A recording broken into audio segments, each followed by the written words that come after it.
Hello everyone and welcome back to my channel. If you're new here, this is Book Talks with Miss Thomas. We're glad to have you. Please subscribe if you want to enjoy more content about good books. That's all I want to do is just talk about good books. I upload on Sundays, usually a short pointing to what my book review is going to be on Wednesday.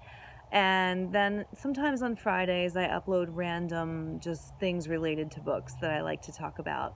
But I sort of have a pattern where Sunday is a short, sometimes featuring my cat Truffles, and I call it Book Talks with Truffles. And then on Wednesdays I talk about, what I'm reading. So I finally got around to reading an Agatha Christie book.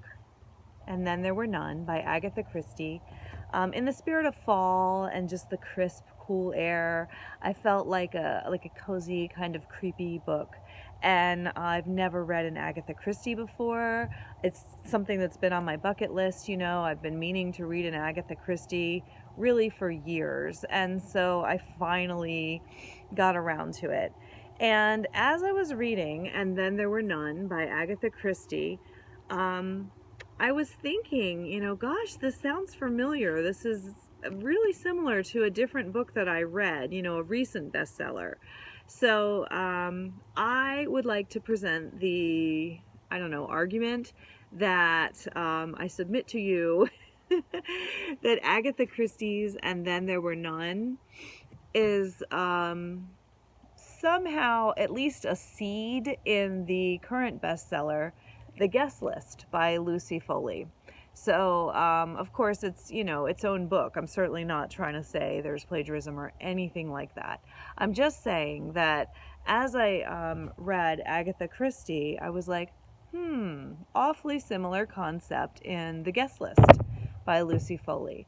So in Agatha Christie's And Then There Were None, there's this island where everyone has to take a boat to get there, and then they're stranded there, and there's, stormy weather, and of course a killing, and then the kind of like fear of being stranded somewhere where there's a killing. And guess what? The Guest List by Lucy Foley is about a couple that's going to get married in Ireland, and they go and at their wedding, it said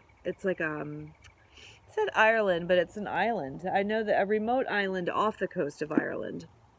It's been a while since I've read this. But so everyone has to take a boat to get to the wedding. And then, of course, there's this storm and a murder. And the rest of this, it begins with that. And then the story unfolds with, trying to figure out the events that led up to the murder and who might have committed the murder. So this one, obviously different in that I believe it was just one person murdered, and the story is just, trying to find who the killer is. I could be wrong about that because I read this almost a year ago. I have to say, completely honest, like totally transparent to you as viewers, I didn't like this book. I read it, I guess it was around March when I first started my channel, and a lot of people were like, oh, you have to read The Guest List, it's really good.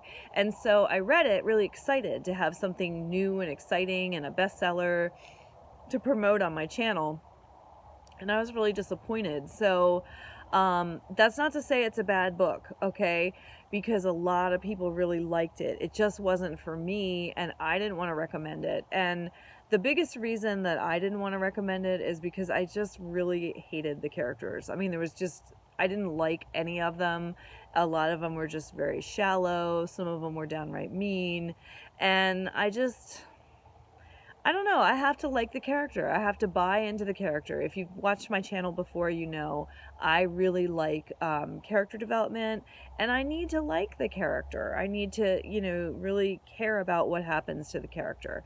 And with this book, The Guest List, I didn't like any of the characters.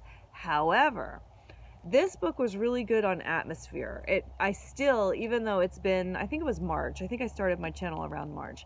And I think that's when I read this. And currently it is October. So, I don't know, like, I think that the atmosphere, I still have very vivid memories of the wedding and people under the table and the crushing and the drama. And I still remember, the scenery, the beautiful um, Ireland coast, the island off the coast of Ireland, and the kind of the sorrow that's associated with the graveyard that's described in the guest list. I think that Lucy Foley, as the author, nailed scenery and atmosphere. She did a really good job on that. And maybe, maybe you don't need to like the characters. Maybe people who don't really need to like the characters would enjoy this book. Or maybe there are people who like mean, bad characters, and that might be a great book for you. It certainly was a good book for a lot of people. It just wasn't for me. Agatha Christie, And Then There Were None. That was also, like I say, a lot of atmosphere, a lot of characters. Didn't really care too much for the characters in this book either. I have to say, though, one thing I really appreciated about the book was that I spent the whole book thinking that because Agatha Christie was a woman, can I just say, look at her, there's her picture. I thought it was going to be one of the women, was one of the killers. I thought, yeah, I guess one of because I thought there could be maybe both of the women could be in on it or something. I thought it was going to have some kind of feminist twist, and it didn't. But the women were interesting. There was definitely, how do I say this? Because I don't want to, like, it wasn't, I guess the sexism of the time was reflected in the book. But it was definitely a timepiece.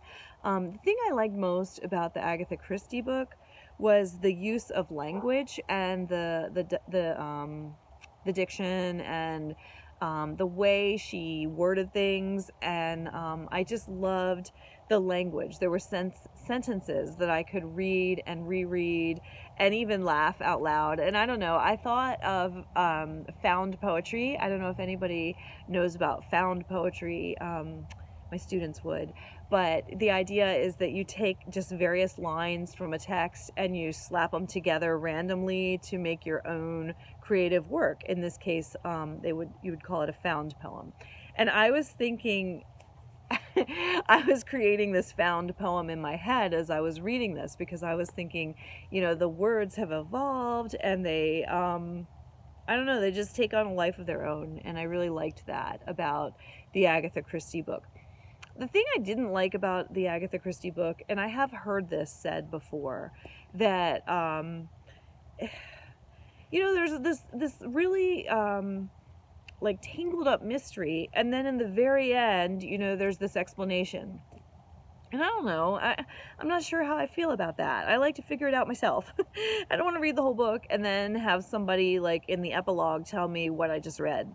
So, I guess I probably didn't like that. Like I say, my first Agatha Christie, so I want to be open-minded. There was a lot about it that I liked. I think she also had the atmosphere. I think the characters were relatively well developed. I didn't hate them, but I didn't really identify with them. But then why would I identify with characters written that long ago? Although I could definitely identify with characters like, say, in a Shakespearean play, I could relate to Hamlet's frustration and his feelings of betrayal. So I'm not sure. Maybe, I just don't know what I think of this book yet. But what I will say is that I'm willing to bet the author of this book was a fan, because to me, they seemed awfully similar. So if you like Agatha Christie and you're looking for a modern spin on a Agatha Christie type novel, I think you would like The Guest List by Lucy Foley.